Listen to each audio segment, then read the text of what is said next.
अस्सलाम वालेकुम। मैं हूं नुमान भुट्टा और आप देख रहे हैं मेरा यूट्यूब और फेसबुक चैनल। नाज़रीन कराम, सब कुछ हो सकता है। इस बात का इम्कान नहीं है कि अब पाकिस्तान तहरीक इंसाफ और इमरान खान बरसरे इक़्तिदार आएँ। जिस तरह से ये उनके ख़िलाफ़ केसेस का सिलसिला चल रहा है और पाकिस्तान तहरीक इंसाफ के ख़िलाफ़ जो क्रैकडाउन जारी है, इसको देख कर हम ये कह सकते हैं कि इमरान खान मुलज़िम से मुजरिम की तरफ जा रहे हैं और आने वाले इंतखाबात में बिल्कुल इमरान खान में के पास कोई ऑप्शन नहीं है और बिल्कुल कोई गुंजाइश नहीं है कि वो इलेक्शन में कामयाब हों। ये एक फ़ैक्ट है। और दूसरा ख़ास तौर पर मैं बात करूँगा पीडीएम के हवाले से कि पीडीएम का वजूद किस वजह से बना।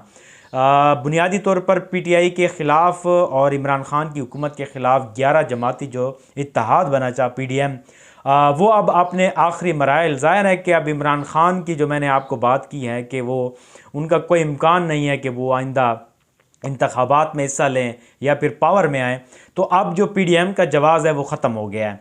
तो अब ये जितनी भी 11 जमाती थी उसमें कुछ तो पहले ही चले गए हैं और जो पीछे रह गए हैं वो आहिस्ता आहिस्ता अपनी रिवायती सियासत की तरफ गामज़न हो गए हैं। और ज़ाहिर है कि इनके ख़िलाफ़ जो एक दूसरे के इख्तलाफात हैं वो भी खुलकर सामने आ रहे हैं। पीपल्स पार्टी जो है वो नून लीग से नाराज़ है, हुकूमत से नाराज़ है, सिंध के हुकूक़ के हवाले से बातें कर रहे हैं। इधर जो है वो मौलाना फजल रहमान साहब जो है वो मुस्लिम लीग नून और इनकी जो इख्तलाफात की ख़बरें हैं वो भी सामने आ रही हैं। तो इस वक्त जो मजमूई सूरत हाल है वो ये है कि पंजाब जो है वो मुस्लिम लीग नून के ज़ेर असर है, उनकी हुकूमत है। बलूचिस्तान में बाब और उसके इत्तेहादी हैं। सिंध जो है वो पीपल्स पार्टी है और बदकिस्मती से जो खैबर पख्तूनख्वा है वो मौलाना फजल रहमान साहब को ठेके पर दे दिया गया है। अब इसमें भी बहुत ज़्यादा खैबर पख्तूनख्वा के हवाले से बहुत ज़्यादा इख्तलाफात और बहुत ज़्यादा पीडीएम के अंदर ही इख्तलाफात सामने आ गए हैं और इख्तियारात और फंड्स की जो तकसीम है उसके ऊपर जो है वो इख्तलाफात इनके मज़ीद बढ़ते जा रहे हैं। मैं एक छोटा सा क्लिप आपके सामने शेयर करना चाहता हूँ। इख्तियार वली हैं जो कि मुस्लिम लीग नून के सूबाई तर्जुमान हैं और मियाँ नवाज शरीफ साहब के जो है वो दस्ते रास्त भी हैं। तो उन्होंने एक तकरीब में ख़िताब किया, वहाँ पर एहसन इकबाल और दीगर जो ज़ोमा हैं मुस्लिम लीग नून के और हुकूमती वज़रा वो भी मौजूद थे। तो उनकी मौजूदगी में उन्होंने कहा, ये छोटा सा क्लिप आप मुलाहिज़ा करें। गवर्नर राज हमारे सूबे पर नाफिज है, इसको हटा दें और हमारे हाथ खोल दें, ये जंजीरें तोड़ दें। कंधों पर बैठकर हमारे इत्तेहादी न सिर्फ हुकूमत करते हैं बल्कि हमारे कारकुनों पे भी राज करते हैं। ये मामला कब तक होगा? हम मानते हैं हुकूमत के मसाइल भी अपनी जगह पर होंगे। आप अपनी मसलहतों को देख लें। एक मिनट भाई, एक मिनट भाई, मसलहत भी मानते हैं, इत्तेहाद को भी समझते हैं, लेकिन आपका इत्तेहाद मेरी जमात को अगर काटे तो बसद एहतराम मैं ऐसे इत्तेहाद को क्या करूं? मैं ऐसे इत्तेहाद को क्या करूं जिसमें और लोग मजे करें, उनके कारकुन इक्तिदार के मजे लूटें और मेरे कारकुन हमारी शक्लों को देखें और हम उनको देखें? ऐसा नहीं होगा। तो ये आपने मुलाहिज़ा किया, बेसिकली जो इख्तियार वली साहब हैं वो गवर्नर ग़ुलाम मोहम्मद जो केपी के हैं उनके ख़िलाफ़ वो खुलकर जो है वो सामने आ गए हैं। एक तरफ वो उनके जो कारकुनान हैं उनके तहफ़्फ़ुज़ात उन्होंने रखे हैं कि मुस्लिम लीग नून और दीगर जमातों के जो कारकुनान हैं उनके लिए जो है वो गवर्नर हाउस के ताले बंद हो चुके हैं, उनके हुकूक हज़फ हो रहे हैं। और दूसरी तरफ जो है उन्होंने एक ख़दशा ज़ाहिर किया है कि आने वाले जो इलेक्शन है उसमें जेयूआई तो अपने वर्कर्स को खुश कर सकेगी, अपने एमएनएज़ और अपने करीबी लोगों को जो है वो मुस्तफ़ीद कर रही है, उनके लिए फ़ंड्स भी मुहैया कर रही है, उनके लिए वसाइल भी पैदा कर रही है।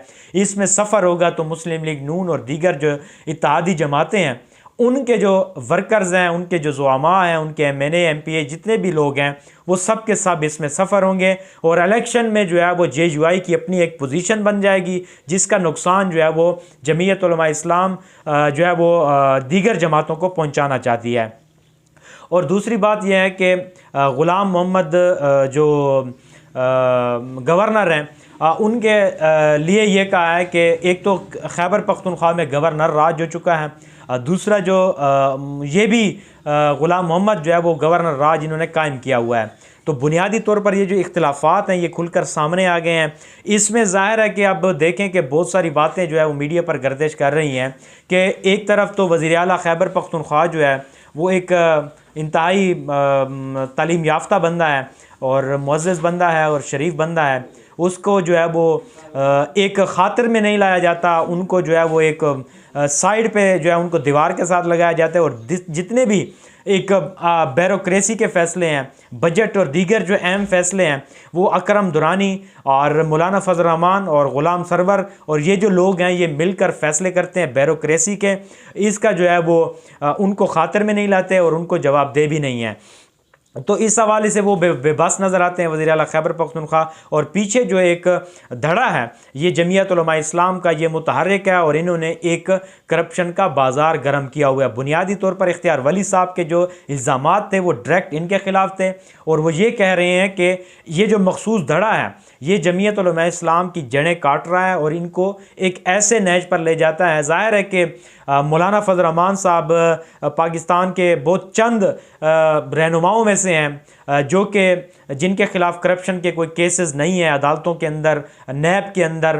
तो ये कहा जा सकता है कि डायरेक्ट मौलाना फजल रहमान साहब तो इस चीज़ में मुलविस नहीं है, लेकिन ये एक रिवायत रही है जमीयत उलमा इस्लाम की कि जब भी वो इक़्तिदार में आते हैं तो एक मखसूस लाबी उनके अंदर से जो है वो पैदा हो जाती है और वो जितने भी करप्शन है, जितनी भी किक बैक्स हैं, जितने भी मनपसंद ठेकेदारों को टेंडर देना है, बड़ी बड़ी जो पोस्टें हैं उनके ऊपर ट्रांसफ़र करना, उनके ऊपर तैनातियाँ करना, ये एक मखसूस गिरोह है जमीयत उलमा इस्लाम का जो कि मुतहर्रिक हो जाता है और अपने जो जमीयत उलमा इस्लाम को जो है वो इस चीज़ के ऊपर बहुत ज़्यादा नुकसान होता है। आप देखें कि जिस तरह से ये धड़ा मजबूत होता है, जमीयत उलमा इस्लाम इक़्तिदार में आती है तो ये गिरोह मुतहर्रिक होता है और सारा का सारा जमीयत उलमा इस्लाम को हाईजैक कर लेता है।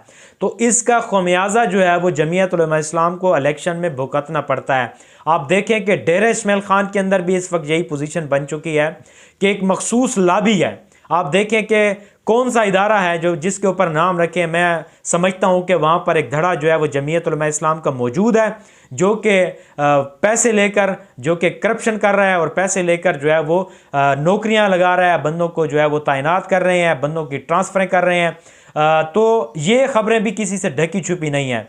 बुनियादी तौर पर ये जो गिरोह मुतहर्रिक हो जाता है इसका एहतसाब, इसको जो है वो लगाम डालना जमीयत उलमा इस्लाम के कायद मौलाना फजल रहमान का काम है कि वो ऐसे लोगों के ऊपर नज़र रखें कि जो लोग जैसे जमीयत उलमा इस्लाम इक़्तिदार में आती है, मजबूत होती है, तो इनके ख़िलाफ़ जो है वो लॉबिंग करते हैं, इनको डिच करते हैं, इनके ख़िलाफ़ ऐसी फ़िज़ा बन जाती है कि इलेक्शन में इसका ख़मियाज़ा उनको भुगतना पड़ता है।